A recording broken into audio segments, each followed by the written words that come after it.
Morning folks, Kevin here. Well, it's January 12th, 2025. Feeling a little under the weather. Can't get too far from the house today. Some digestive issues today. Anyways, I was reading and responding to some of the comments today, and I thought I'd do that, and so this will be a quick chat. Lori's in the workshop now. She's moving different materials to different shelving units and moving shelving units around to open up the workshop a little bit better and to make it so we can get a bit better organized and all. But one of the first comments that I got was regarding the curly willow living fences over there that I've got over, which you can't see anything right now because it's winter months and all. But one of the things I wanted to talk about was willow roots, and the gentleman who actually asked about this lives in Australia. And so our willows that are here, the corkscrew, curly willow, black willow, white willow, weeping willow, and the rest, I'm sure I'm leaving out a couple. Those are all native to the United States, or introduced from Europe to the United States as well. And but they're not native to Australia. The Australia common willow is actually not a salix, not one of the true willows that are here that you find in Australia along rivers, but some of these willows have been introduced in Australia. And that's all.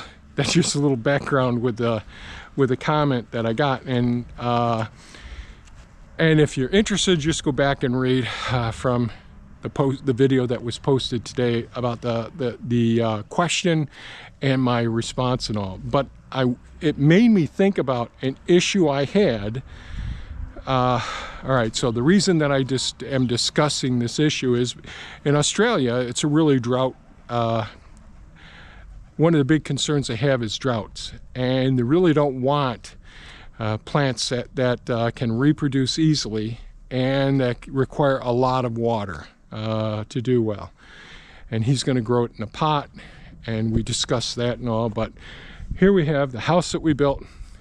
I think it was 84 that we built the house. We put the footer in, put the foundation up. We put a perimeter drain around it with 4-inch PVC perforated, the holes down, the stone, the mat over it and all. I believe we did. And this house is 185 feet from our first pond that we dug back here. So that was in the early 80s. And I put a swale in here where the bioremediation canal system is. So we're just going to go back there for a minute. I'm just going to be careful because everything's icy here. And I should be wearing my cleats, which I told Lori about today. Cleats, I think, are really important to have if you live in, this part of the country and the possibility of getting out and walking on ice. And I think you need to have a pair of cleats in your vehicle. So if you get someplace and it's a sheet of ice, you just slip these on over your shoes or your boots, and those metal tabs will bite right into the ice. They work extremely well. So we're right now at about 185 feet from the house. And you can probably hear, even though it's below freezing here, the water's running through the system here and all. And so the 4-inch peripheral drain pipe that comes from the house, now none of this was done, was recreated. We just had a simple dug pond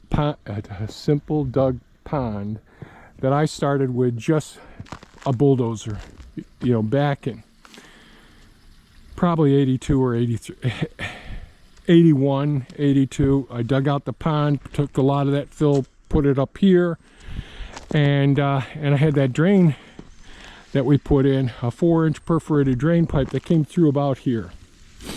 Well, if you have an open swale, oh gosh, I'm sorry. If you have an open swale back here, just a divot in the ground, so that water can flow in the direction that you want it to do when there's downpours and all. We had that, and it was deep enough that you couldn't get in and mow. And so plants started growing up in there. And we had a willow that grew up in there. Now the willow was only probably that big around the trunk on it. I don't know if you could see it. Just a couple of inches, less than maybe 3 inches diameter would be an exaggeration to the size of it. But that willow, because it was on the side of the swale that was going down in there, when it got to be dry season, it realized that water would come from the water that would come off the roof and then drain down into the perimeter drain pipe would work its way down here. And one day, and if you've seen my videos before, we have a thermal mass unit, and so I have this underground area that people would call like a crawl space, but it's super insulated down there. Water started getting in there. Even though it was watertight, not completely, water was making its way in there. So I was wondering why the heck that was happening. And the perimeter pipe was plugged up. And I came out here and I found the 4-inch PVC pipe here. And I saw, oh God, it's plugged up at the very end here. That willow had a mass of roots going into it. Probably over 95% of the roots of that tree were headed into the drain pipe. Now the lesson that I learned with this is those roots went all the way to the building. Well, not all the way. I think I pulled out about 165 feet of roots. And that's how that willow survived and just lived, by 165 feet approximately. It was a nightmare. It took me days to get the roots out of there. I started off by hooking onto it with a chain and all, and I mean, I had a hard time trying to get it out, and it broke off maybe at about 30 feet or so, but then I had to get my hand snake. So I had like a 1-inch heavy-duty hand snake that I went up in there and then hooked onto the root, got it tied into the root system and pulled out some more. I ended up having to go and rent a professional, like a roto-rooter. I don't know, it was an electric or gas powered. It's been so many years since I used that. But those roots, when you put it all together, was 165 feet long.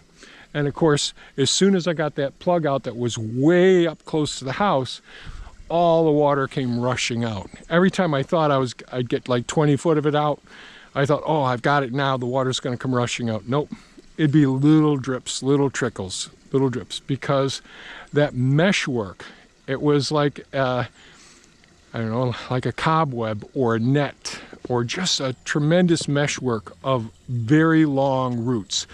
And that changed my whole perspective on how roots can actually develop, because they don't get to be large caliber. Yes, some of them were 3/4 of an inch or an inch in diameter right here at this end, but up by the house, maybe 3/16 of an inch in diameter would be the largest one. But they completely plugged up the 4-inch pipe. So, all right, so what's the reason for this?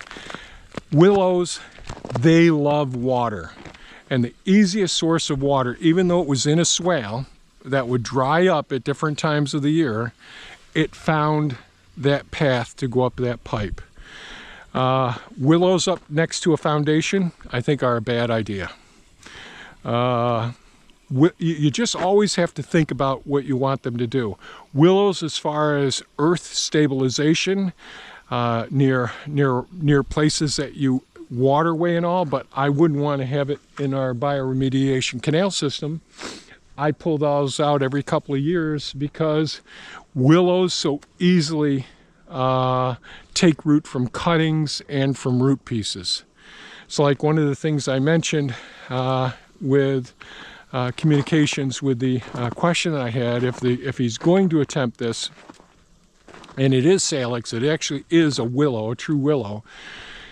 Even pruning the roots or prunings of the tree could introduce a problem species, an invasive species in Australia. And you just always want to be thinking about what is the natural behavior, what are the requirements of the plant species that you're thinking about putting on your property and all. The willows, I love them. The corkscrew or curly willows, they're absolutely fantastic. You can control them, make fantastic living fences. They can help to stabilize soil, to prevent erosion. You know, they're fantastic. They're great for around beavers and all. Beavers will use them all the time as a resource. But they could be highly invasive in the wrong location, and they could plug up your drain lines. You know, I wouldn't want to have them next to my septic system. So just think about those things would be one of the things I just wanted to make this short video and share that. The other thing I would say is Val, our Russian friend, he had commented because I said, you know, Lori and Corey, we've worked with them and teaching them. And so I didn't go into it in the video that posted today. But one of the things that we went through was the potential oven repair for the part that I wanted to replace. And I will post a video about that I'll try to record it when we do it. But, you know, it's really good opportunity for people to learn how to troubleshoot what's going on with their appliance and all, and the safety issues. And if you want to learn more about that, just look at my response to Val's comment, and he always puts it in Russian, his comments, but you can, Google will translate that for you, and you can see my response in English. Anyways, I think that's it. I'm watching where I'm stepping so I don't fall. So anyways, I got to get back in. I did contact Jimmy at Home Depot. He's going to check with the company and see where the door panels are for the overhead door that we're waiting.